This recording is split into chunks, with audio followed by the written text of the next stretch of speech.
성경은 여러 가지 목적을 가지고 기록이 되어 있습니다. 1차적으로는 디모데후서에 보면 예수 그리스도를 믿음으로 말미암아 구원에 이르는 지혜가 있게 하는 것이 하나님의 말씀이라고 했고, 그 다음에는 교훈과 책망과 바르게 함과 의로 교육함으로 말미암아 하나님의 사람으로 온전하게 하고 모든 선한 일을 행하기에 완전하게 한다 그랬습니다. 그래서 성경의 어떤 말씀은 직접적으로 하나님이 이렇게 계시한 말씀도 있고, 어떤 경우는 역사 중에 일어났던 어떤 사건들을 기록해 놓으심으로 말미암아 그를 보고 읽고 깨달으라고, 그걸 요약해서 본보기로 삼으라고 주신 말씀들이 있습니다. 본보기 중에는 그 자체 그대로 따라가면 하나님이 잘했다 할 만한 일들이 있죠. 다윗처럼 찬양하면 되는 거고, 그렇죠? 모세처럼 기도하면 되는 거고, 사도들처럼 헌신하면 되죠. 그 본보기 그대로 따라갑니다. 아브라함처럼 본향을 바라보면 되는 거죠. 또 이런 본보기는 따라하면 안 되죠. 로세처를 생각하라. 왜 생각하라 그래요? 그건 따라하지 말라고, 그렇죠? 절대 그러면 안 된다는 거죠. 아나니아 삽비라도 왜 익사했습니까? 그러지 말라고, 그렇죠? 또 고라 이야기도 그러지 말라고 써놓은 거예요. 이제 이래서 어떤 본보기는 그러니까 직접적으로 하나님이 말씀으로 딱 가르쳐 준 것도 있고, 어떤 경우는 사건을 통해서 이러면 안 된다 또는 이렇게 해라 가르쳐 준 그런 본보기들이 있습니다. 근데 이제 조금 지혜로워지면 어떻게 되냐면 이 본보기들이 어떤 패턴이 있다는 것을 발견합니다. 아, 요런 류의 일은 다 잘못된 거구나, 또는 요런 류의 일은 어떤 동일한 원칙과 원리가 있어요. 그래서 아하, 요런 패턴의 일들은 하나님이 계속 반복하여 기록해 둔 이유가 성질상 같은 일인데 반복이 돼 있단 말이죠. 아, 이 말은 동시에 역사적으로 실제로 반복이 됐다는 것은 우리 삶에도 여전히 반복될 수 있다는 것이고, 반복이 되되 이런 일은 좋은 것이니 너희도 역시 옛날 사람들만 가는 게 아니라 너희도 똑같이 이 좋은 일을 반복해야 할 수 있단다. 이해되시죠? 예, 다윗 같은 사람이 한 명, 다윗만 있었던 게 아니라고 말이에요. 그와 유사한 사람들이 더러 있어요. 기록은 아브라함만 있는 게 아니라 이삭도 그렇고 야곱도 그렇고 요셉도 그렇고 이렇게 간단 말이죠. 그랬을 때는 좋은 일의 경우에 이런 반복된 패턴이 실제로 역사 중에 반복됐다는 것은 시대를 초월하여 누구든지 하나님을 경외하는 사람은 이와 똑같이 하나님이 잘했다 할 만한 일을 역시 반복하여 행할 수 있구나. 그러니까 본보기죠. 반복이 안 되면 본보기가 안 되죠. 단회로 끝나버리면. 좋지 않은 일도 마찬가지예요. 읽어보면 공통된 요소가 들어있어요. 하나님이 책망하고 저주하고 벌을 준 일들은 꼭 하나님이 항상 한 원리로 말하기 때문에 벌을 받을 만한 그 속의 요소가 항상 끼어 있어요. 그런데 이 일들이 또 역사 중에 반복이 된단 말이에요. 수백 년 내지는 수천 년에 걸쳐서 몇 번이 반복이 될 때, 사람은 어느 시대나 어느 민족이나 문화적 생활 환경 뭐 이런 거 다 고려하더라도 이 죄악된 본성으로 말미암아 이 죄를 항상 반복하여 지는구나. 그러면 나 역시도 또는 우리 역시도 이 죄를 질 수 있겠구나. 그래서 이처럼 똑같이 망할 수 있겠구나. 그러면 이걸 어떻게 하라고요? 보고 그러지 말라고. 그러니까는 복이 됐든 화가 됐든 간에 반복이 됐다는 것, 그것은 오늘 우리도 역시 똑같은 상황에 처할 수 있다는 거죠. 상황이 있어서 우리가 들어간 게 아니라 우리가 그런 상황을 만들 수 있다는 겁니다. 그렇죠? 사람이 문제죠. 그러니까 하나님 본보기를 주었다는 이쪽 편에 하나님이 칭찬하고 복줄 만한 일에 우리가 속하기를 원하고요, 저주하고 책망하고 벌줄 만한 일은 따라가지 말라고 그렇게 말씀해 주신 거죠. 그런데 이렇게 이제 패턴을 읽으면 알 수 있는데 한 걸음 더 들어가면 반복된 사건인데요, 직접적으로 내가 이러면 되는구나, 이러면 안 되는구나를 넘어서서 마귀도 하는 일이 있어요. 마귀가 반복적으로 하나님을 대적해서 하는 일들이 있어요. 아시겠죠? 그런 일들로 이제 읽을 수 있어요. 그러니까는 성경 보면 반복되는 사건들이 여러 종류가 있는데 오늘은 어떤 종류를 말하냐면 훌륭한 믿음의 사람들을 따라가십시오. 하나님을 말할까요? 대정한 사람들을 따라가지 마십시오라는 이런 본보기가 아니고, 자, 여기까지 여러분의 이해를 돕기 위해서 제가 지금 준비 작업을 해드린 거예요. 여기서 조금 더 들어가면 나와 너의 문제가 아니라 그의 문제, 즉 마귀가 불신자들을 통해서 반복하여 행하는 일이 있어요. 하나님의 나라와 하나님의 백성들을 핍박하고 이 땅에서 없애기 위해서 반복적으로 행하는 일들이 있어요. 그게 수천 년 전에, 몇백 년 전에 역사 중에 반복이 돼요. 그 말은 뭐냐면 우리 인간의 본성만 변하지 않은 게 아니라 마귀도 동일한 목표를 가지고, 그쵸, 이 세상 끝까지 한 가지 목표를 가지고 달려가기 때문에 그도 역시 계속 새로운 일들을 만들어서 행한단 말이에요. 근데 목표가 같으니까 어떻게 해요? 파도가 치고 또 오는 것처럼 동일한 원리에서 동일한 패턴의 일이 반복이 된다고요. 왜? 목표가 바뀌지 않았으니까. 무슨 말씀인지 아시겠죠? 이제 이런 것도 읽을 수 있단 말이에요. 그러면 이런 경우에는 믿음의 사람들이 어떻게 되냐면 마귀가 만드는 일이 역사적으로 반복될 때 그 안에 동일한 원리와 패턴이 있으면 미리 알고 준비를 하면 되겠죠. 예수님도 그랬거든요. 전쟁하는 자가 내가 1만밖에 없는데 쳐들어오는 자가 2만이라 하더라. 그러면 이거를 잘 계산해보고 화친을 할 것인지 항복을 할 것인지 아니면 싸워볼 것인지, 집 짓는 자가 내가 가지고 있는 재력과 이 물자를 계산을 해보고 이 집을 지을 수 있을 것인지 조금 짓다가 포기할 수밖에 없는지 미리 셈해보지 않겠느냐 그랬다고요.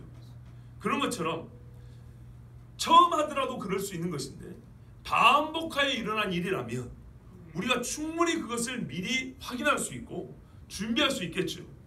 그렇죠. 일이 일어나기 전에, 일이 일어나기 전에 준비한다는 말은 그 일을 막을 수도 있다는 얘기고, 혹 막지 못하더라도 일이 발생했을 때 미리 준비했기 때문에 극복 내지는 견딜 수 있다는 얘기입니다. 무슨 말씀인지 아시겠죠? 오늘은 이런 패턴, 이 세 번째 유형의 일을 통해서 하나님이 우리에게 주시는 메시지를 듣고자 하는 겁니다. 여러분, 우리가 이 세상을 살면서 어느 한 나라가 전쟁을 하는 상황이 아닌데 자국민에게 법을 만들었어요. 전쟁하는 상황이 아니에요. 자국민을 대상으로 법을 만드는데 그 법이 사람을 죽여도 된다는 법이라면 여러분 아마 경악을 금치 못할 겁니다. 무슨 말이냐면 사람을 죽이는 일반적인 경우는 살인죄로 처단합니다. 그죠? 죄 중에 가장 무거운 죄입니다. 사람을 죽인 죄는. 그런데 어느 순간에 사람을 죽이는 것이 합법이 되어버리고 죽이라는 것이 법이 된다면 이 세상, 그 나라는 뭐랄까요? 사람들의 마음이 180도 바뀌었다는 것이라고 우리가 인정할 수밖에 없습니다. 그렇지 않습니까? 자국민을 대상으로 사람을 죽이면은 살인죄로 처단하는데 법을 바꿔서 죽여도 된다. 죽여라. 재산을 그리고 뺏어라. 이런 법을 만든다고 하면은 그 사람들의 이제 법감정 또는 그 죽여도 된다고 한 처단의 대상이 된 사람들에 대한 이 국민들의 감정이 이전과 180도 달라졌다는 것을 확인할 수 있습니다. 그런데 여러분 살면서 이런 법을 본 적이 있습니까? 아직 못 보셨죠? 그만큼 이거는 극단적인 상황입니다. 극단적인 정치적 결정입니다. 이런 일은 있을 수가 없는 것이고 없어야 정상입니다. 그런데 이런 일이 일어났다는 겁니다. 오늘 우리 읽은 에스더 본문이 그 말입니다. 페르시아 대제국이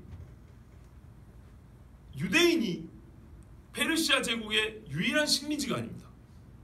유대인뿐만 아니라 페르시아는 바벨론을 이어받았기 때문에 수많은 식민지를 갖고 있습니다. 우리가 지금 말하고 있는 스탄 지역에서부터 아프리카와 유럽 근처까지 해서 엄청난 땅을 소유하고 있습니다. 수십 수백 개 민족입니다. 그런데 그 사람들 전부 다 페르시아 국민으로 산 겁니다. 예전에 일제가 그랬잖아요. 내선 일체라고. 법적으로 조선 사람들 일본 사람입니다. 그쵸? 이름도 바꾸잖아요. 일본법을 따릅니다. 만약에 제3국이 조선 사람을 죽이면 일본 사람 죽인 게 됩니다. 그래서 일본이 분기탱천해가지고 전쟁 일으키겠죠. 그러나 마음으로는 어떻게 해요? 일본 사람들이 보는 조선 사람은 일본 사람이 아닙니다. 법으로는 일본 사람이지만. 그렇죠. 지금 페르시아 제국도 예를 들면 그런 비슷한 겁니다. 이 페르시아라는 대제국이 수립이 됐고 정부가 수립이 됐고, 그리고 이 제국을 이 영위해 나가기 위해서는 그 안에 있는 수백 개의 민족에 대하여 동일한 법을 적용을 해야 됩니다. 페르시아 국민으로 대우를 해줘야 됩니다. 미국을 보세요. 미합중국이잖아요. 거기 속해 있는 민족이 몇 개입니까 도대체? 이루 셀 수가 없습니다. 우리가 말하는 소위 연방 국가들, 옛날 소련 같은 소비에트 연방 국가들은 엄청나게 많은 민족이 한 국가를 이루고 있습니다. 현재 중국도요. 소수민족이 몇 개입니까? 그 중에 손에 꼽을 만한 대소수민족이 조선족 아닙니까? 저 티벳은요. 독립하려도 못하죠. 너희는 중국이라는 거예요. 자, 이런 상황인데 국내에서는 티벳 사람들을 이렇게 주시하고 있겠지만 국제적으로 볼 때는 티벳 사람들도 중국인이기 때문에 법적으로 중국 여권 다니고 갖고 있기 때문에 중국 법이 예를 들어서 어느 민족을 특정인을 지목해서 이 민족은 죽여라 이렇게 법을 만든다는 것은 진짜 어려운 이야기입니다. 이해가 되시죠? 자, 근데 그런 일들이 성경에 반복적으로 일어난다는 얘기입니다. 예를 들면 출애굽기 보세요. 유대인 또는 이스라엘 사람에 대하여 반복적으로 대살육과 살상이 합법이 돼가지고 법으로 제정이 돼서 사람들을 죽이고 제사를 뺏는 것이 아무렇지도 않게 그런 일들이 자행된 것이 한 번이 아니라 여러 번 반복됐다는 것을 읽어낼 수 있습니다. 애굽에서 그랬다는 것은 지금으로부터 3,500년 이상 전 이야기입니다. 3,500년 전에 왕이 명령을 했습니다. 뭐라고요?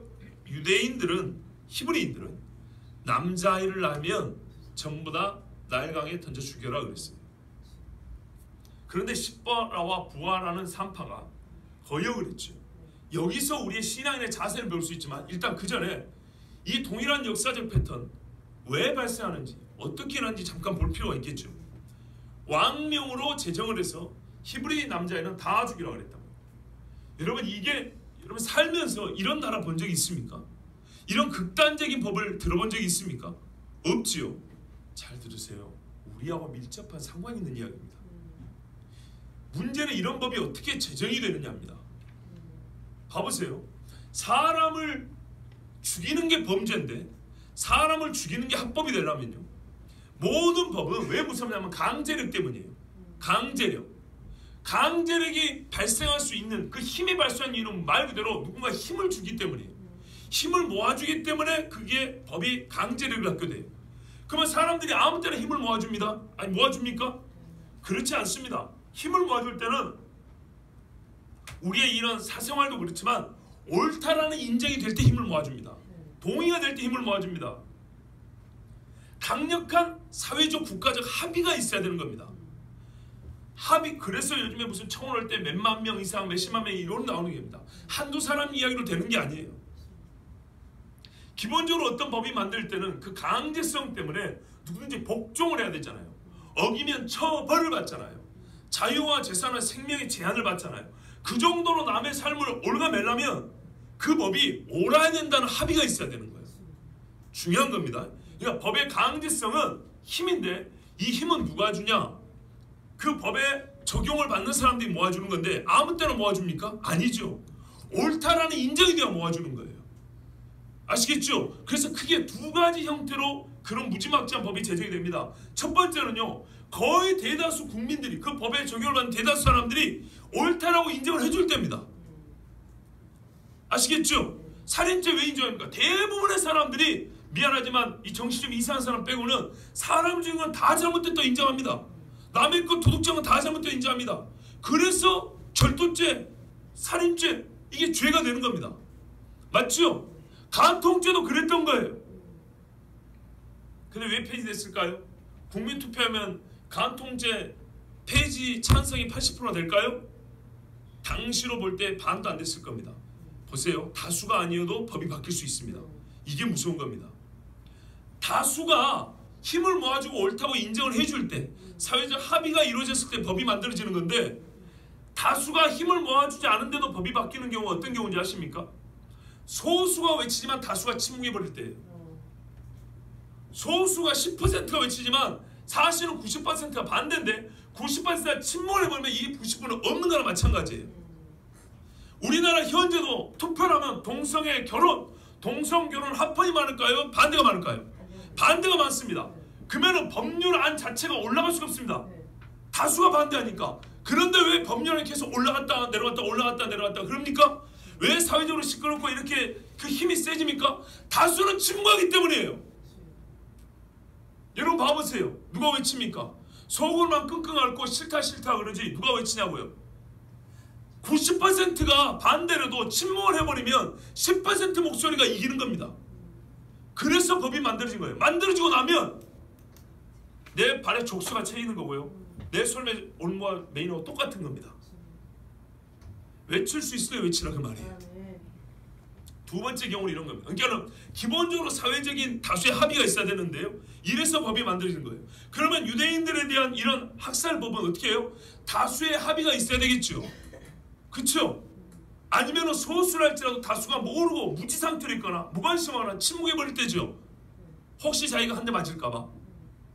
그래서 소수지만은 그 힘을 가지고 이렇게 바꾸는 경우, 다수가 뜻을 모아 바꾸는 경우, 또는 소수지만 어떻게 해요? 다수가 침묵해버리고 무지 상태에 있을 때 관심을 딴 데로 돌려버리고, 그렇죠? 향락과 쾌락에 젖어들게 만든 다음에 뒤에서 이렇게 만들어버리고 공포 딱 해버리면 끝나는 거죠. 어쨌든 국민적 합의, 사회 구성원의 합의. 두 번째는 이런 경우입니다. 절대 주권을 가진 자의 선포입니다. 즉 왕명이나 황명으로 명령을 내려버린 경우입니다. 그러면 여러분 이게 중요합니다. 왕은 다 옳습니까? 그렇지 않죠. 그런 경우에는 왕명과 황명, 즉 주권자에 대하여 처음부터 어마어마한 신뢰를 가지고 있거나 아니면은 그 자체에 그분은 무조건 옳다라는 역시 국민적인 동의가 주어질 때입니다. 그러니까 왕이 한 말은 무조건 따라야 한다. 우리가 따라보자 라고 합의를 했거나, 아니면은 왕이 저 주권자가 하는 말은 무조건 옳아라는 맹목적인 신뢰, 거의 믿음이 있을 때입니다. 좀 이따 다시 말씀드렸지만 교황의 경우 봐보세요. 왜 교황 무엇이 중요한지 아십니까? 저쪽에서는 교황은 무어하다라는 것이 천주교인들에게 똑같이 가르쳐지면 교황이 만든 법이 그 자체 진짜 성경 위에 있는 법이 되어버립니다. 율법 위에 법이 되어버립니다. 그러니까 오늘 엑스더스에 보면 왕명으로 내려버리잖아요. 국회의원들 모으는 거 아니에요. 이런 경우는 주권자에게 절대 권력을 부여하고 거의 신적인 신뢰성, 그러니까 신적인 오름이 있다라고 국민들이 처음부터 인정을 해버린 경우입니다. 그러면 어떤 주권자는 어떻게 했어요? 자기에게 신성함이 있다고 그래서 주장하겠죠. 자기를 신격화하겠죠. 왜요? 신격화해서 사람들이 머리 한번 조아려 주는 것이 다가 아니에요. 실제 생활에서 유익함은 내 입에서 나오는 말은 무조건 따른다는 거예요. 내가 신이 되어버리면.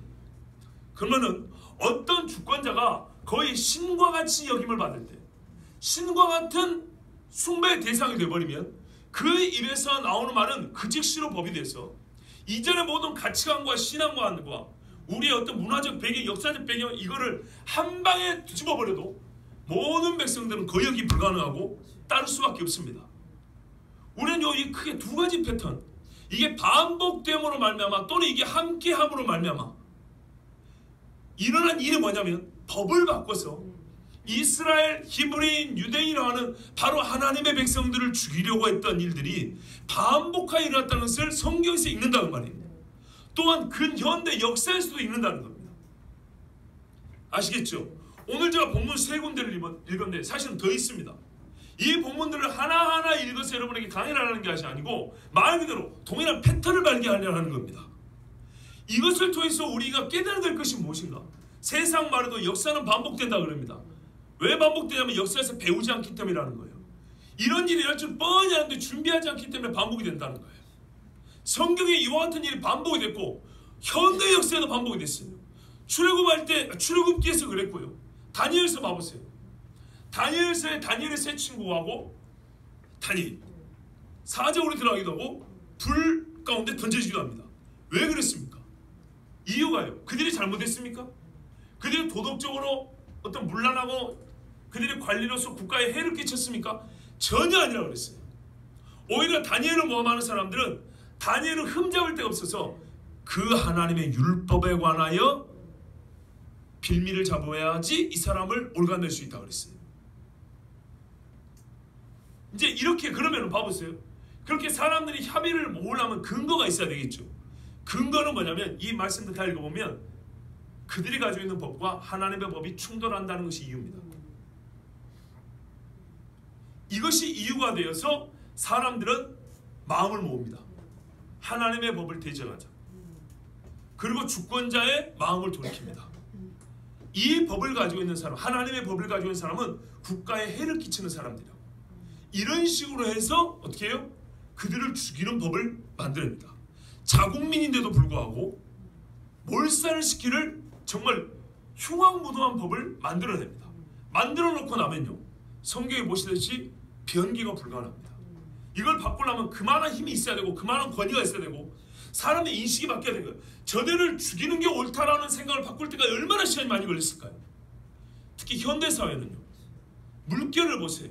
시간이 많이 걸리거든요. 그럼 바뀌어버린 물결을 돌이키려면요, 저들을 죽여도 된다라는 쪽으로 바꾸기 위해서, 생각을 바꾸기 위해서 수백 년을 애를 썼는데 절대 죽이면 안 돼. 이 사람들은 좋은 사람들이야. 우리에게 꼭 필요한 사람들이라고 생각을 바꾸려면 또 많은 시간이 걸리겠죠. 이게 그렇게 어려운 이야기예요. 제가 여러분에게 조금 다시 정리를 해드릴 필요가 있을 것 같습니다. 간단하게 정리를 해드릴게요. 봐보세요. 성경에는 우리에게 경고를 주기 위한 본보기가 있습니다. 마귀의 목표는 변하지 않고 역시 하나님도 변하지 않습니다. 사람도 변하지 않습니다. 노아의 때 보시면 노아 가족 외에 나머지는 포악하고 전부 다 하나님을 대적했다 그랬습니다. 홍수의 니무롯 때도 보면 니무롯의 말을 따라서 하나님을 대적하는 전 세계적 움직임이랍니다. 그렇죠. 그리고 역사에 보면은 그들이 셈의 후손과 싸웠다는 얘기가 있습니다. 하나님이 보호해주셔서 남았고요. 출애굽기에 보면 이스라엘 백성들이 하나님 주시는 안식의 땅 고센 땅에 거했는데 수백 년이 지나자 바로 중에 요셉도 알지 못하는, 하나님을 알지 못하는, 하나님의 은혜를 알지 못하는 자가 일어나서 하나님의 백성들을 몰살하고자 법을 만든 산파들에게 남자애는 무조건 죽이라고 그랬어요. 안 되니까 어떤 법을 하냐면 몰래 죽이는 게 아니라 대놓고 부모들에게 명령한 거예요. 강물에 갖다 버리라고. 이런 끔찍한 법을 만드는데 그 누구도 대적을 못합니다. 왜요? 아까 들었던 말 생각해보세요. 당시 바로는 신이니까. 주권자가 신의 자리에 서 있으면 이렇게 쉽게 바뀌는 겁니다. 그리고 다니엘 때 보면, 다니엘 때는 느부갓네살 왕이 사람들이 와서 뭐라면 부축입니다. 왕 당신은 신입니다. 당신은 위대합니다. 그래서 두랍 형제에 신상을 세웁니다. 그 다음에 절하라 그럽니다. 그렇죠? 독재국가하고 비슷하죠. 지금 북한도 봐보세요. 통치의 말 한마디가 법이죠. 사람 살려 죽입니다. 그러니까 아까 말씀드린 거예요. 자국민을 쉽게 죽이는 것이 합법이 되는 경우는 국민적 합의 내지는 주권자가 거의 신성시될 때 그게 가능하다고 했어요. 이게 쉽게 되는 겁니다. 두랍 형제 신상 세우고 죽이라 그랬는데 하나님이 살려주셨죠. 그 다음에 다리오 왕 때 봐보세요. 다리오 왕 때는, 다리오 왕은 그런 법을 만들 마음이 없었어요. 그런데 관리들이 온 거예요. 소수입니다. 그렇지만 힘 있는 소수들이 와가지고 관리와 총리들이 와서 법을 만듭시다. 30일 동안 왕 당신만 신으로 섬깁시다. 여기 사람하고 우쭐해지죠. 좋지요. 그래서 그렇게 하자 그럽니다. 그러지 않은 사람은 사자고 그래요. 도대체 이런 말도 안 되는 법이 어디 있습니까? 나를 신으로 섬기지 않는다고 30일 동안에 안 섬긴다고 사자고로 사람을 집어넣는다. 근거가 뭐예요 도대체? 자기가 신이라는 근거가 뭐예요? 그러나 이 말들에 사람의 마음 혹하면 이 소수의 무리에 작당히 이렇게 넘어가는 겁니다. 왜요? 다니엘이 너무나 뛰어났기 때문이에요. 다니엘이 훌륭했기 때문이에요. 그가 하나님을 섬기고 하나님의 법에 따라 사는 것이 결국 그들의 삶하고는 안 맞았기 때문이에요. 그 다음에 결정적으로 에스더 시대, 페르시아의 에스더 시대, 하만이 유대인들을 죽이는 것은, 모르드게만 죽이는 것은 안 좋다, 그러니까는 부족하다 그랬죠. 모르드게는 개인적인 불만이 있었을 뿐이야. 나한테 절 안 한다는 거예요. 그런데 가만 보니까 유대인 전체를 죽이고 싶었어요. 근데 유대인 전체를 죽이기 위해서는 인사 안 한다고 이거 갖고 대하는 게 아니에요. 국가법에 어긋난다는 것을 이유로 됐어요. 페르시아 왕명과 페르시아 국법과 유대인들이 지키는 그 하나님의 율법이, 우리 법에는 다른 규례 뭐라고 돼 있죠? 법률이라고 그랬죠. 옛날 번역이 더 나아요. 그들의 율법이 달라. 율법은요 제사법이 아니라 그랬죠. 우리의 전 생애를 주관하는, 말 그대로 하나님 나라 백성들이 지키는 하나님 나라 법이에요. 이 백성들이 지키는 법은 페르시아 법과 너무 다르다는 거예요. 그래서 충돌이 일어나니 이들은 이 땅에 해가 됩니다. 이래 놓으니까 왕이 바로 그 자리에서 도장을 찍어줬어요. 이후에 또 무슨 일이 있습니까? 2000년 전에 로마 시대를 보세요. 로마 시대 기독교인들이 몰살을 당했습니다. 엄청나게 많은 사람 순교를 당했습니다. 왜 그랬습니까? 로마 사람들은 기독교인들하고 실제 이렇게 생활하는데 별 문제가 없었습니다. 그런데 로마의 지도자들은 뭐냐면 일리걸, 불법적인 사람이라고 했어요. 로마법에 어긋나는 사람이 기독교인이라고 했어요. 예를 들면 로마법에는 옛날 우리나라 유교도 마찬가지예요. 조선시대도 반상의 구분이 엄격하단 말이에요. 귀족이 있고 천민이 있단 말이에요. 근데 교회 가면 천민이 앉아서 밥상을 기다리고 귀족이 앞치마 들고 밥을 갖다 준단 말이에요. 믿음이 없는데 교회 처음 간 로마 귀족이 얼마나 충격을 받았겠어요. 이러면 로마 사회가 붕괴된다고 생각하지 않겠어요? 그런 류의 일들. 로마 사람들이 신에게 바친 고기를 뜯어먹고 사는데 저놈들은 고기를 아예 먹지를 않아요. 무슨 말씀인지 아시겠죠? 유통이 안 돼요. 고기 유통이 안 돼. 경제가 안 돌아가요. 그러니까는 단순히 로마 사람들은 기본적으로 다신론을 갖고 있기 때문에 어느 신을 믿건 그게 문제가 아니었어요. 그들에게는 그들의 사는 법과 하나님을 섬기는 법은 일주일 중에 하루 주일만 다른 게 아니라 일상이 다른 거예요. 우리 로마 사람들 보기에는 저들 용납할 수가 없는 거예요. 그게 불만이 증폭이 됐어요. 그러자 급기야 어떻게 해요? 법으로 유대인들, 아니 기독교인들에는 학살이 합법화됐어요. 그래서 약 300년 동안 핍박을 했어요. 아시겠죠? 그 다음에 보세요. 로마 카톨릭. 제가 왜 비판하는 이유죠? 저기는요 겉보는 같은 십자가를 들고 있습니다. 그런데 저 사람들에서 죽임당한 기독교인들이 몇 명이라고요? 어림잡아 8천만. 그냥 간단히 억이라고 할게요. 어마어마한 사람들 죽였어요. 왜요? 성경을 갖고 있다고. 왜요? 자국말로 성경을 읽고 설교했다고. 왜요? 예수 그리스도를 믿음으로 의롭다함을 받고 천국 간다고. 미사 이런 거 안 해도 된다고. 고해성사 이런 거 안 해도 된다고. 성경 이런 거 가르치지 않는다고. 직접 하나님 앞에 기도하면 된다고. 이거 가르쳤다고. 저 사람들은 성경을 갖고 예를 들어서 카톨릭 국가에 들어가면 다 뺏었어요. 이거 발견되면은 죽여버렸어요. 재산 몰수했어요. 그래서 부자 된 거예요. 중세, 여러분도 가끔 다큐멘터리 보면 나오지만 중세 고문기구들 전부 다 대부분, 전부라면 또 누가 거짓말했다고 했죠. 대부분 흉악무도한 고문기구들은 저 카톨릭의 신부들이 만들어낸 거예요. 전문 연구기관이 있었어요. 특히 예수회를 비롯해서. 예수회는 말이 예수회지 교황의 침입부대입니다.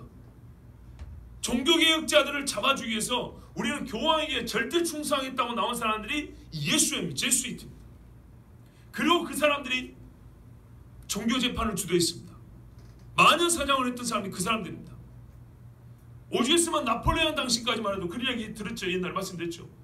어느 성당에 가서 오발사고가 난 거예요. 신부가 총으로 땡겨버렸어요. 그래서 나폴레옹 군대도 땅에 쌌단 말이에요. 당연히 군대가 이기죠. 가봤더니 그 성당 지하에 고문실에 있는데 모든 사람이 발가벗겨 있고 땅은 피로 흥건하고, 여러분 도살장 하면 피냄새, 피비린내 진동하면 얼마나 역겨운지 몰라요. 사람의 피가 흥건해요. 철벅철벅. 고문이 심해서 사람들은 거의 다 미쳐 있었다고 그랬어요. 왜 카톨릭 성당 밑에 이런 게 있냐. 그리고요 요즘에도 성당마다 보물창고들이 있는데, 작은 유럽에 있는 작은 성당만 하더라도 그 관리가 있어요. 보물 관리 그 창고 지키가 있다고요. 물어보면 계산이 안 된다는 거죠. 바티칸에 계산이 안 됩니다. 그 많은 재산 어디서 왔습니까? 옛날에 면제부 장사하고 그 다음에는 몇백만 원씩 받아먹는 것처럼 예수 이름 팔고 돈 벌이하고 지옥에서 천국으로 올려줄 테니까 가져오라고, 군대 면제시켜줄 테니까 가져오라고. 그리고 개신교인들, 개혁교인들, 개신교면 너무 처음 바꿔요. 개혁교인, 본래 성경대로 돌아가자고 외쳤던 사람들 다 죽이고 그 재산 뺏은 것들이. 그래서 가난한 교회고, 가난한 천주교 없어요. 그래서 제가 말씀드렸잖아요. 미자립 절도 없고 미자립 천주교당도 없다고요. 대한민국 교회는요, 부정 그런 소리 하지 마세요. 어느 조직의 80%가 미자립인데 불법 재정 부정 있으면 얼마나 있겠어요. 제가 말씀드렸잖아요. 우리는 최소한 3심제라고, 다음에 재직회 공동회까지 한다고요. 여러분 직장에서 그런 데가 어딨냐고요. 평사원한테 예결산 심의를 맡기는 데가 어딨냐고요. 그리고 80%가 미자립이라니까요. 이 사람들은 먹을 것도 없고 전기세 낼 돈도 없는 교회들이 있어요. 세상이 만들어 놓은 말에 너무 그렇게 빠져들어가지 마세요. 우리가 잘못한 건 있지만 저희 아버지도 그래요. 그랬더니 이 교회가 막 썩어 빠지고 막 그래요. 그렇죠, 그렇죠. 화정제일교회 세무감사 들어오면 어쩌겠습니까? 화정제일교회 잘못 있습니까? 뭐 우리 교회 잘못이냐고. 그렇죠. 그렇죠. 화정제일교회, 우리 고향교회, 우리 화정제일교회 세무감사 들어오면 난리 나겠죠. 근데 왜 아버지 그런 말씀하시냐? 왜 한국교회 썩었다고 막 그렇게만 말씀하냐고. 썩은 교회 있지만 80%는 미자립인데. 그 담임 목사님 어디 나갈 때 여비 5만 원 줬어요. 근데 49,900원 쓰고 100원을 남겼는데 100원 반납이 안 됐어요. 법이 이렇게 돼버리면 그 100원 반납을 안 되기 때문에 100원이든 100만 원이든 불법이 돼버립니다. 무슨 말씀인지 아시겠죠? 근데 그거는 교회에서 용인해 줄 수 있는 거고, 꼭 100원을 남겨오라는 게 아니고 그걸 반납해라는 게 아니고 그냥 알아서 쓰시라고 5만 원 준 거 아닙니까? 그래 주면 그렇다 이거지. 근데 만약에 조세법이 바뀌어버리면 그 100원 때문에 벌금을 몇백만 원을 내야 되는 것이고, 아니면 목사님이 감옥에 며칠 차있다 들어와야 됩니다. 이해가 됩니까? 이해가 안 되죠. 근데 왜 세상이 하는 말을 그대로 받아들여가지고 세상 뉴스에 나오는 거 그대로 내가 다니는 교회에 적용을 하면 안 되는데 그냥 일반 교회라니까는 그냥 생각 없이 그냥 그걸 따라가시냐고. 화정제일교회가 불법 집단이냐고. 아니란 얘기죠. 자, 잠깐 옆으로 있었지만 보세요. 이렇게 법이 바뀌어 있다는 겁니다.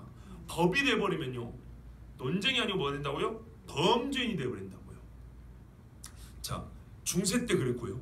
일제시대 때 봐보세요. 어떻게 됐는가. 일본 사람들이 내선 일체라고 자기 입으로 주장해놓고 조선 사람들 함부로 죽일 수 있습니까? 못 죽이죠. 근데 제일 걸거치는 것들은 누구예요? 예수쟁이들이죠. 나라 살려보겠다고 정신 똑바로 박혀가지고 앞에 먹으라도 안 먹고 도박이라도 안 하고 첩질이라도 안 하고, 그죠? 노비문서 태워버리고 첩 내보내고 막 형제자매를 위해서 목숨을 내놔버리고. 일본 놈들 생각에는 이거 진짜 이것들이 감당이 안 되는 거예요. 세상에 감당이 안 되는 거예요. 그래서 어떻게 해요? 사건을 조작해서라도 죽여야 되겠죠. 법을 만들어 죽여야 되겠죠. 그래서 제일 보니까 뭐예요? 하나님의 법의 핵심을 어기라고 요구하면 이놈들은 안 어길 거란 말이죠. 이 무슨 말이 이해되죠? 그래서 신사의 철회, 동방요배 잡아들이기가 너무 쉽죠. 한 번 잡아도 안 놔주면 되는 거예요. 히틀러는 어떻게 했습니까?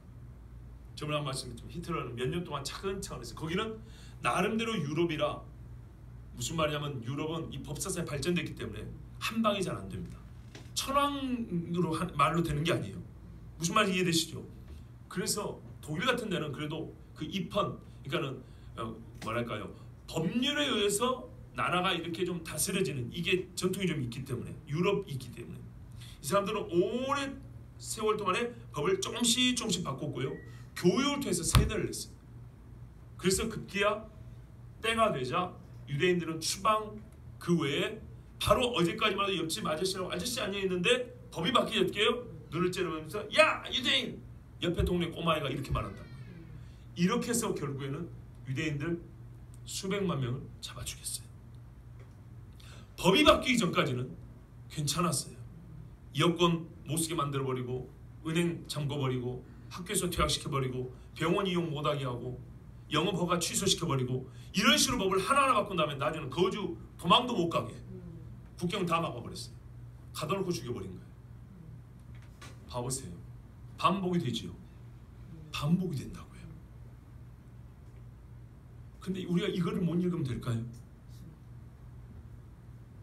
자, 그러면 이제는 시작원 시간 로마서 요한계시를 통해서 정리를 해드릴게요. 로마서 1장을 보십시오, 여러분. 28절에서 32절을 보세요.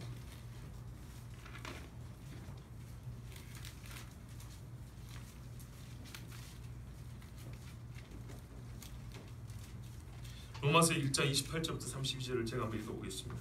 같이 눈으로 보십시오.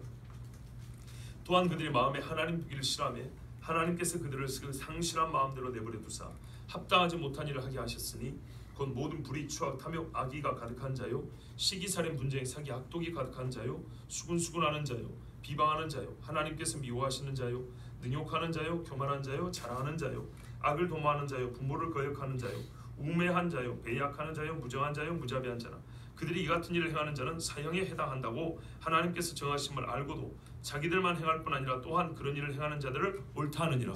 아멘. 무슨 말이냐면 여러분, 우리 로마서 강의 들으셨지만 오늘은 이 주제 입각에서 한번 봐보세요.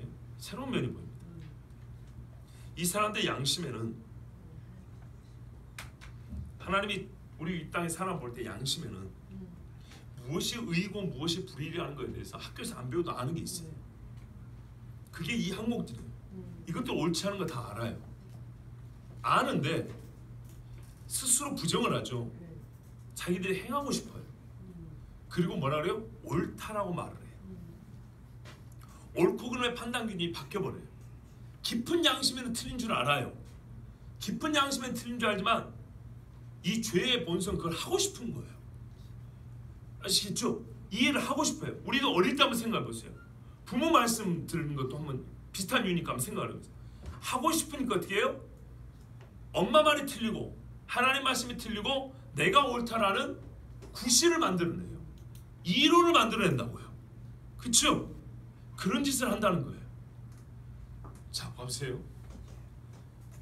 아까 사람들이 그랬어요.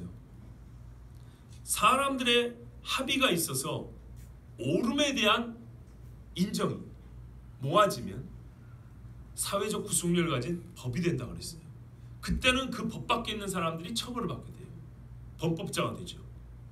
근데 예전에는 합의가 될 만한 옳고 그름이 거의 비슷했어요. 그죠? 그런데 결정적으로 갈리는 부분이 어떤 거냐면 한쪽이 하나님의 법을 마음속에 가지고 있는 사람이 있고 어느 한쪽이 하나님의 법이 없으면 처음에는 비슷한데 갈수록 이게 틈새가 벌어져요. 그래서 나중에 어떻게 돼요? 대립자가 돼요. 여기도 보세요. 28절에 또한 그들이 마음에 하나님 두기를 싫어하며요. 하나님 두기를 싫어하면 이로 말미암아 마음이 기본적으로 좀 펴지만 천성적으로 세팅이 된 양심이 무뎌질 뿐만 아니라 반대 방향으로 이 판단이, 옳고 그름의 판단이 기준이 반대로 뒤집어져 버린다고. 왜요? 하고 싶어서. 그 일을 하고 싶어서 억지를 부려서라도 예전에 우리가 틀렸다고 한 거 그게 틀린 거야. 옳은 거였어 그거는. 이런 식으로 사람들의 마음이 양심에 바뀌어버린다 그 말이에요. 그러니까 요즘에 모성이 변질되잖아요. 모성이 변질될 줄 누가 알았냐 그 말이죠. 그런 것처럼 사람의 양심이 성경에 보면 화인 맞는 거죠. 화인 맞는 양심으로 집단적으로 이렇게 변해간다고요. 이게 하루아침에 되진 않죠. 그래서 서서히 세뇌, 교육, 홍보 또한 무감각하게 이렇게 바꿔 나갑니다.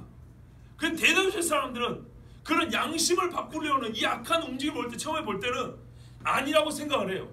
동생만 하더라도 20년 전에 생각해 보세요. 근데 여러분 20년 전에 아니야 라고 했던 여러분의 마음 지금도 아니야 라고 그러죠?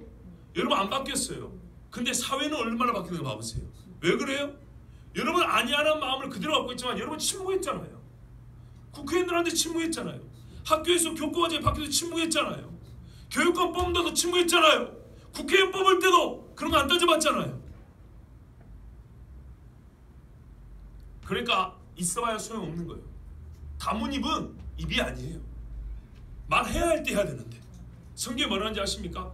때가 악한 때다. 악한 때는 지혜자가 말을 못하는 때라고 했어요. 자 여러분, 이렇게 사람들의 마음에 이 모든 것들이 본래는 이건 죄다. 어느 정도로 흉악한 죄냐? 사형에 해당한다고 옛날 사람들이 양심적으로 알았던 죄라는 거예요. 그런데 하나님을 마음에서 떠나보내니까, 하나님을 거부하니까, 하나님의 법이 없으니까 시간이 갈수록 어떻게 해요? 점차적으로 사람들의 마음이 이것이 옳다라고, 자기도 하고 싶고 그를 향한 사람을 옳다라고 판단내니까 어떻게 해요? 이것들이 범죄가 안 돼버린 거예요. 간통죄가 죄가 안 될 줄 어떻게 알았습니까? 예? 30년 전에 여기 계신 여러분들이 젊을 때를 생각을 해보세요. 30년 전, 40년 전에 간통죄가 죄가 안 될 줄 누가 알았냐고요.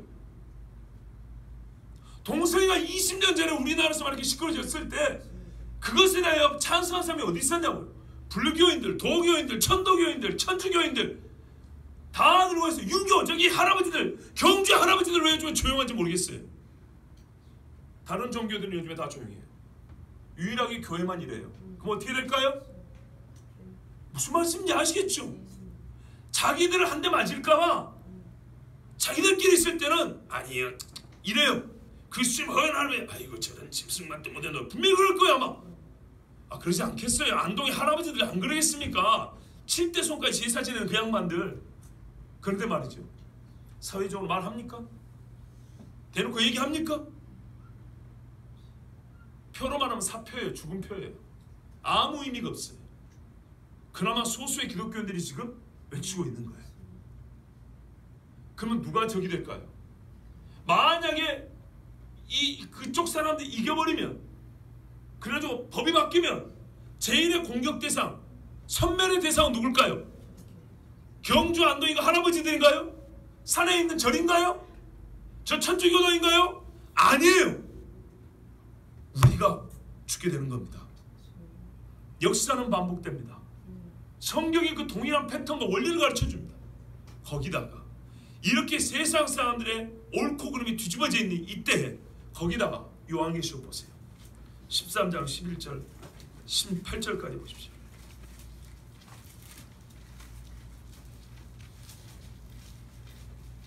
대부분의 사람들의 마음이 이렇게 바뀌어 있을 때, 자 11절부터 18절까지 읽어드립니다.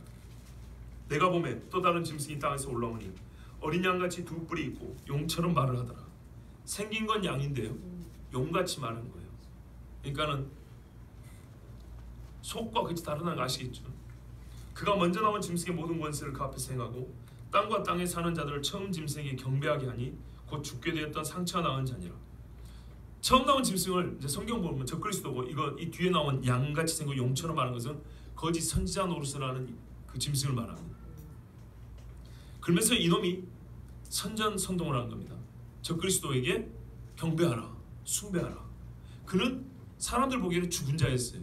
사실은 죽었다 살아난 게 아닌데, 막 예를 들어서 언론에 죽었다고 해버리면 여러분 죽은 줄 알겠죠? 다시 살았다면 부활한 줄 알겠죠? 그렇게 알려진 자, 그러니까 그 자체 무언가 대단한 능력이 있는 것처럼 사람들이 알고 있겠죠. 그가 통치자이다면, 그리고 큰 이적을 행하되 심지어 사람답서 불이 하늘로부터 땅에 내려오게 하고 짐승 앞에서 받은 바 이적을 행함으로 땅에 거하는 자들 미혹하며, 땅에 거하는 자들에게 이르기를 칼에 상하였다가 살아난, 보세요, 살아나냐 했잖아요. 죽은 것처럼 여겨졌다는 거예요. 살아난 짐승을 위해 우상을 만들어 하더라. 봐보세요. 어떤 통치자가 있는데 이 통치자가 죽었어요. 해를 받고 죽었는데 살아났어요. 근데 그 앞에서 홍보하는 어떤 대사가 나와가지고 이 사람을 보라, 얼마나 위대한가, 신상을 만들고 경배하라 하면서 사람들이 쭈뼛쭈뼛 되잖아요. 사람인데 하는데 갑자기 하늘에서 불이 빵 떨어지는 거예요. 그러면서 이적을 행하는 거예요. 그럼 어떻게 됐어요? 옛날에 바로는 저리 가라죠. 바로의 술사들 꼭 이와 같은 짓을 보세요. 걔들은 잘해봐야 지팡이로 뱀 정도 만들고 색소 섞어가지고 물 좀 뻘겋게 만드는 그 정도였어요. 근데 그보다 더 큰 권능을 해야 한다 이 말이죠. 그 다음에 신상을 만드는데 그가 권세를 받아 그 짐승의 우상에 생기를 주어 그 짐승의 우상으로 말하게 하고, 또 짐승의 우상에 경배하지 아니하는 자는 몇이든지 다 죽이게 한다. 몇이든지. 이건 어느 한 나라 얘기 아니고 이거는 세계적인 이야기입니다. 자, 이렇게 기독교인들을 향해서 하나님의 법이 없는 사람들이 하나님의 법을 가진 사람들을 하만같이 죽이려고 하는 일이, 옛날엔 유대인이었지만 지금은 전 세계에 예수 믿는 사람들이잖아요. 이 이스라엘 사람들과 유대인들과 예수 믿는 사람들 죽이려는 이 법이 만들어진 이 와중에 결정적으로 적 그리스도가 그리스도 행세를 하면서 나타나서 내가 그리스도인데 저것들은 가짜 그리스도를 믿는다고 하면서 봐라 내가 죽었다가 살아나지 않았냐, 내가 생길로 이웃에게 말하게 하지 않냐, 하늘에서 불이 떨어지지 않냐, 내가 엘리야 같은 권능을 가진 그리스도다 이렇게 속이고 그래서 미혹한다는 거예요. 이래 됐을 때 여러분과 제가 아닙니다 저는 적 그리스도입니다 했어요. 어떻게 해요? 일반 사람들은 법감적으로 성경대로 살아가는 우리를 이미 원수처럼 미워하고 있고 각국의 법이 이렇게 바뀌고 있는 와중에 결정적으로 적 그리스도가 나와서 저놈들이 가짜 그리스도인이라고 우리에게 이렇게 지목을 해버리면 거의 신처럼 취급받는 그 자가 우리를 오히려 이단이라고 말해버리면 어떻게 될까요? 그래서 이런 결말이 나오는 겁니다. 보세요. 15절 후반에 짐승의 우상에 경배하지 아니하는 자는 몇이든지 다 죽이게 하더라. 그가 모든 자 곧 작은 자나 큰 자나 부자나 가난한 자나 자유인이나 종들에게 그 오른손에나 이마에 표를 받게 하고 누구든지 이 표를 가진 자 외에는 매매를 못하게 하니 이 표는 곧 짐승의 이름이라 그 이름의 수라. 지혜가 여기 있으니 총명한 자는 그 짐승의 수를 세어보라. 그것은 사람의 수니 그의 수는 666이니라. 이 666은 경제수단으로만 준 것이 아닙니다. 이 맥락에서 주어 있는 겁니다. 그리고 사람들이 먹고 사는 문제를 묶어버린다고요. 그러니까는 봐보세요. 이 마지막 때라는 일은 이전에 유대인들과 이스라엘 사람을 죽이는 그런 법들이 제정되는 이유들을 종합하여 그것도 최극단으로 끌어올린 기독교인과 유대인을 죽일 만한 이유를 가진 그런 법들이 제정될 거란 말이에요. 예전에 한 왕이 쉽게 말하면 미쳐버렸거나 제정신이 아니었거나 혹했거나 아니면은 일부 사람들이 뜻을 모아가지고 한시적으로 뭐 30일 그렇죠 뭐 이렇게 해가지고 유대인들을 잡아 죽이자 했어요. 어느 한날 불임 제비 뽑아서. 그런데 그렇지 아니하고 동일한 패턴들이 여러분 파도와 파도가 붙으면 더 큰 파도 만들어지고 바람과 바람이 태풍 두 개 만나면 더 큰 바람이 되는 것처럼 세상 모든 사람들의 마음에서 하나님의 법을 대지하는 마음들이 일으켜져가지고 전 세계적 차원에서 반교회적이고 반그리스도적인 법들이 만들어지고 있고 여러분 눈이 보고 있는 거예요. 제가 어설프게 법도저로 했다고 법 이야기 하는 게 아니고 내가 그럴 것 같으면 법조문을 읽어주고 해석을 해요. 그런 이야기가 아니고 성경이 우리에게 반복하여 보여주는 역사적 사실을 얘기하는 거예요. 70년 전에 유럽에서 유대인들이 몇백만 명이 죽었고 70년 전에 이 땅에 기독교인들이 80년 전에 몇 명이 죽었는 걸 보세요. 법이 아니면 죽일 수가 없어요. 법이 아니고 사람을 죽이면 살인죄인이 된다니까요. 근데 법이 사람을 죽여도 된다거나 죽이라 하면 준법심이 되는 거예요. 죽이면 오히려. 예? 로마 사람들이 저 기독교인들 저기 굴에 숨어있다고 알려주면 간첩 신고한 것처럼 보상을 받는 거예요. 이런 일이 있었다는 것을 여러분 왜 이렇게 지금 저 광주에서 이러한 일들을 보면서도 여러분 이 말을 그렇게 심각하게 듣지 않습니까? 진짜 심각하게 들어야 되는 거예요. 수요일날도 말씀했지만 요즘에는 초등학교 교과서에 동생을 가르친다고 그 집어넣겠다고 지금 난리란 말이에요. 예? 우리 아이들이 지나가 초등학교 가면 그거 배워야 된다고. 중학교만 가도 학교에 콘돔을 비춰놓는다 이 말이에요. 그걸 가르친다 이 말이에요.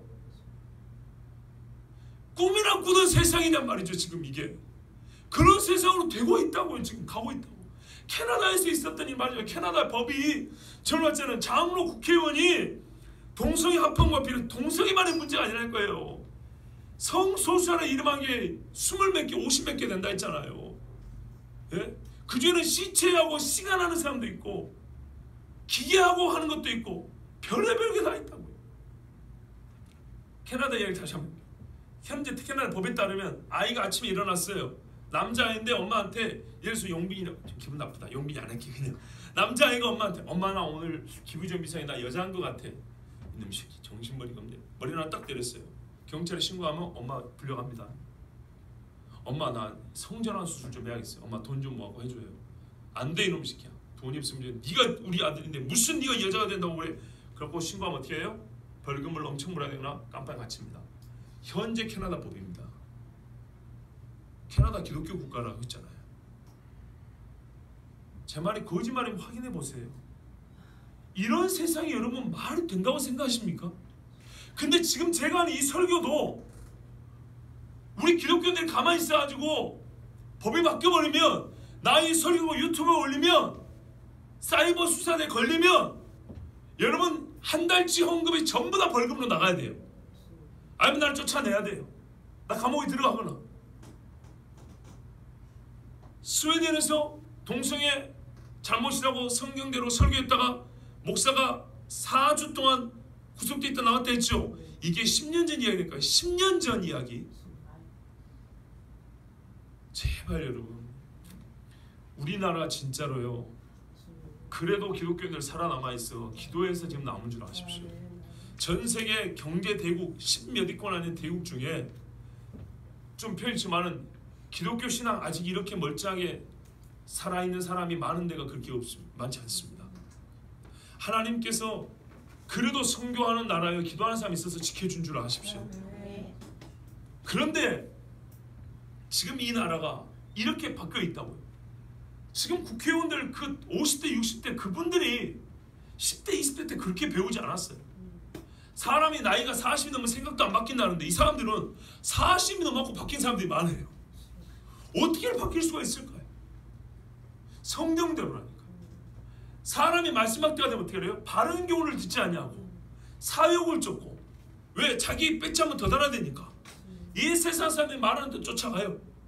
소수자라는 사람, 다수가 있는데 왜 소수의 말을 들어요? 소수가 소수자의 입장을 소수만 낸 게 아니라, 그것을, 이게 이제 프레임 전쟁인데, 다수의 말이 틀린 것처럼 말을 못하게 막아버린다고요. 다수를 말을 못하게 막아버리고 소수만 주장을 한다고요. 그리고 죄송하지만 어리석게도 다수는 그 프레임에 갇혀 갖고 말을 못해요. 말하면 뭐 다른 사람을 탄압하는 것처럼. 그렇지 않아요. 말할 수 있는데 가만히 있어요. 그래서 잘하는 세대들은 자연스럽게 하나님의 법과 반대되는 법을 양심의 기준으로 삼아버린다고요. 그러면 하나님의 법을 대적하고 또한 하나님의 법을 가지고 사는 사람들을 대적하는 법을 자연스럽게 만들어내고, 이것이 급기야는 죽여도 가하다는 법으로 만들어진다 이 말입니다. 이것은 저의 예상이 아니고 성경에 실제로 그와 같은 사례가 기록되어 있고, 우리 신앙의 역사 중에 그런 일들이 한두 번이 있었던 게 아니고, 그때 죽임당한 사람들은 어마어마했던 사람, 어마어마 많은 사람이 죽었습니다. 일본 사람들 칼을 차고 다녔지만 함부로 사람을 죽이지 못하고요, 그들도 조선 사람들 중에 예수인을 죽이기 위해서는 법을 만들었다는 것을 기억하셔야 된다고요. 그렇기 때문에 겉보기에는 합법적인 절차를 따르고 국민적 합의를 이끌어야 한다고. 근데 거기에다가 이 요한계시록 마지막에 적그리스도가 나타나서 신적인 권능을 가지고 있는 것으로 사람들에게 비춰버리면 중세나 고대의 절대왕정 시대의 버금가는 그보다 더한 왕이 어떻게 돼요? 신이라는 믿음을 갖게 되어버리면 그 왕이 하는 말은 그 자체가 옳음이 되어버려요. 이해되시죠? 그 왕이 하는 말은 옳아요. 거기다가 이미 이 사회 세상은 반기독교적인 정서로 가득 차 있어요. 근데 왕이 기독교인들 저것들은 가짜라고, 세상에 평화를 외친다고, 그리고 내가 진짜 그리스도인데 저것들이 2000년 동안 가짜 그리스도를 믿었다고. 이렇게 해버리면 신성시대는 적그리스도의 믿음을, 적그리스도에 대한 신앙과 믿음을 가지고 있는 사람들이, 그렇지 않아도 기독교인들을 미워 죽겠는데, 이해되시죠? 마음 준비 끝났는데 적그리스도가 마지막 결정타를 때려서 도장 땅땅 찍어버리면 예수 믿는 사람이 살아나겠습니까? 어렵죠. 그래서 뒤에 가면 남아있는 성도들을 잡아 죽이려고 나온 그 바닷가에 섰더라 싸우더라 교회와 성도들의 권세가 다 무너지기까지. 봐보세요. 미국 이야기가 아니라 한국 이야기가 아니에요. 전 세계 교회와 성도들의 권세가 깨어지기까지 하더라 그랬어요. 세계적인 현상을 얘기하는 겁니다. 지금까지는요 부분적이고 예표적인 것들이에요. 본복입니다. 깨달으라고요. 그러면 우리가 어떻게 해야 될까요? 자, 결론을 말하면 막지는 못합니다. 왜냐하면 성경에 분명히 깨진다고 했으니까. 그러나요 지연을 시킬 수 있습니다. 니느웨가 망하는데 요나가 한번 외쳐가지고 지연을 시켰습니다. 하나님이 기다려줍니다. 구원 얻을 자를 더 세우기 위하여, 우리의 믿음을 그 환난 때 견딜 수 있게 하여 일제시대에도 그 환난을 견딜 수 있게 1907년에 대부흥과 회개의 역사가 있었습니다. 그렇지 않고는 절대 모릅니다. 불같은 시험이요 누구에는 불같은 연단이 되고요, 누구에는 말 그대로 태우는 불이 되어버려요. 불같은 연단이 되려면 그 전에 깨어서 기도하고 준비가 되어 있어야 됩니다. 그래서 제가 지금 여러분을 외치는 겁니다. 이거는 상상 속의 얘기 아닙니다. 누차 말하지만 이 성경에 기록된 얘기, 누군가는 당대의 현실로 살았던 사람들입니다. 우리가 참 감사하게도 그 당대를 비껴나서 태어나서 이 복된 세상을 만나서 그래도 밥 먹고 살고 어디 숨어 살지 않고 자유롭게 예배 드려서 그러지, 지금도 북녘 땅에도 말이죠, 숨죽여서 예배하는 사람이 있다는 거, 지금 이 순간에도 동시대를 살아가는데도 저기 중동에 가서는 예수님을 믿는다고 말을 못하고 숨어 사는 사람이 있다는 것을 아셔야 된다는 말입니다. 우리가 편하니까 전부 다 사람 자기 기준이라고, 설마 무슨 그런 일이 어디 그런 일이 뭐 근다 거기까지가 아니라니까요. 이거는 기독교 역사를 무시하는 거고 성경을 안 믿는 거예요. 성경이 분명히 그렇게 된다고 돼 있어요. 우리가 해야 될 일은 지금 준비하고 깨어 있는 것이고요. 그런 일을 지혜롭게 막아내는 거예요. 그러나 끝내는 아마 막아지지는 못할 거예요. 그때는 어떻게 되냐? 그때는 죽음을 불사하는 거예요. 그때 배워야 될 게 이제 이거예요. 시프라와 부하는 바로의 명을 무서워하지 않냐고 여호와를 경외함으로 이스라엘 아이들을 살렸더라. 다니엘의 세 친구는 여호와께서 우리를 푸른푸른 살려주지 아니하실지라도 그리 아니하실지라도 우리는 왕의 신앙에 절할 수 없습니다. 이게 이제 신앙의 결이라는 거예요. 다니엘도 마찬가지예요. 법이 어떻게 있는지 알고도 예루살렘에 열린 창을 두고 하루에 3번씩 하나님 앞에 기도하였더라. 이렇게 하는 거예요. 모르드게 에스더와 유대인들은 스카멜 금시하면서 하나님 앞에 기도하는 거예요. 그렇지만 막을 수 있으면 막아야 돼요. 그렇죠. 그게 안 됐을 때는 그 막으려고 하는 정신이라도 있었던 사람들이, 그것을 막아보려는 깨어있는 신앙이라도 있었던 사람들이 그게 막혀지지 못했을 때, 닥쳤을 때 이렇게 견디기도 하고 인내하고 싸우기라도 하는 것이지, 아무 생각도 없던 사람은 무지 가운데 죽는다고요. 이게 뭔지를 몰라요. 그러므로 결론은 그 말입니다. 이 말씀이 주어졌으면 우리는 지금 깨어서 하나님의 말씀에 모든 것을 순종하고 살면서 악한 자의 괴결을 간파하는, 하나님을 아는 것을 대자 높아진지를 뭐랄까요, 무너뜨리는 강력한, 그 하나님 아는 것을 우리에게 이렇게 방해하고 대적하는 강력한 진을 파괴하는 신앙이 있어야 되고, 또한 이 악의 괴계를 깨뜨리면 지혜가 있어야 된다는 거죠. 성경이 그래서 지혜자는 거예요. 너희가 왜 이렇게 지혜가 없냐, 분별이 없냐. 분별해서 뭐 한다는 거예요? 머릿속에 있으면 좌우만 가리면 끝납니까? 그게 아니죠. 말과 행실에서 분별하여서 악은 막고 의는 행할 수 있도록, 나뿐만 아니라 나의 가족과 교회가 이 나라 그래 행할 수 있도록 움직여야 되겠죠. 그리 했을 때 이 악이 주춤거리고 좀 더디게 움직인다고요. 그러나 끝내는 이 악이 성도들과 교회를 핍박하는 때가 옵니다. 그러나 그때에도 미리 준비한 자들은 견디고 순교자의 반열을 들어갈 수 있고 끝까지 남은 자가 되어서 주님을 만날 수 있습니다. 근데 그렇지 아니하면 무슨 일이 어떻게 일어난지도 모르고 죽는다는 거예요. 아니면 미혹을 당한다는, 보세요. 수많은 사람이 미혹되고 성경에는 배도하는 일이 있으려고 있어요. 베드로 원래 우리 편인데 넘어간 게 베드로예요. 왜요? 대부분은 이런 이야기를 모르니까. 그냥 여기서 우리 일상생활에 약간의 영적 교훈 뽑아내기 바쁘니까, 이게 실제라는 거, 이게 역사라는 거를 모르니까요. 이가 옛날에 10만 양병소를 주저했다고 했잖아요. 임진왜란 일어나기 전에. 그 말만 들었어도 임진왜란에 그 처참한 이 땅에 피비린내 나는 살육은 일어나지 않았겠죠. 하다못해 한 나라도, 한 나라의 지혜자도, 예? 옛날에 그랬대요. 옛날에 조선시대에 사상을 연구할 학자가 있어요. 보니까 뛰어난 인물들이 그렇게 많은데 왜 조선이 망했습니까? 그 학자가 뭐라는지 아십니까? 그 뛰어난 인물들 100년에 한 명 나오니까. 두 번째, 그 뛰어난 인물들의 말을 안 들으니까. 그리고 결정적으로는 뛰어나봐야 하나님을 모르기 때문에. 그런데요, 그렇게 유명한 이나 이황 같은 유명한 사람은 아니어도 이 시대에 하나님의 말씀을 가지고 있고 전하는 사람이 아직 많이 남아 있습니다. 여러분도 지금 저는 앞에 서 있지만 여러분이 다른데 하면 여러분이 저처럼 또 이렇게 말씀을 전할 거 아닙니까? 바로 저와 여러분이 그렇게 남아있는 사람들입니다. 아무리 뛰어난 철학가들과 사상가들이 하나님이 없으니까 나라가 망하지만, 하나님이 있는 세상, 하나님이 있는 나라는 빼앗겼던 나라도 찾습니다. 이게 또 반복되는 역사잖아요. 하나님의 나라 빼앗기지 않을 수 있습니다. 아멘. 그런데 깨어있지 않으면 뺏깁니다. 하나님이 이렇게 반복하여 보는데도 눈을 감으면 뺏깁니다. 죽습니다. 여러분 깨어 있으십시오. 아멘. 마귀는 잠자지 않습니다. 하나님도 주무시지 않습니다. 아멘. 사람이 졸고 잠잘 뿐입니다. 그래서 성경에 하나님은 사람에게 명령하십니다. 깨어 있어라. 아멘. 근신하고 기도하라. 아멘. 너희 대적 마귀가 우는 사자처럼 우리가 잘 때 걔는 안 자거든요. 잘 때 너희를 물러온다. 그러나 나도 안 자고 너희를 지키고 있다. 아멘. 문제는 너희가 잔다는 거예요. 깨어 있어. 근신하고 쉬지 말고 기도하고 아멘. 하나님의 말씀을 붙들고 너희가 처음 믿을 때 붙잡으면서 끝까지 붙잡으면 아멘. 구원을 얻으리라 그랬습니다. 아멘.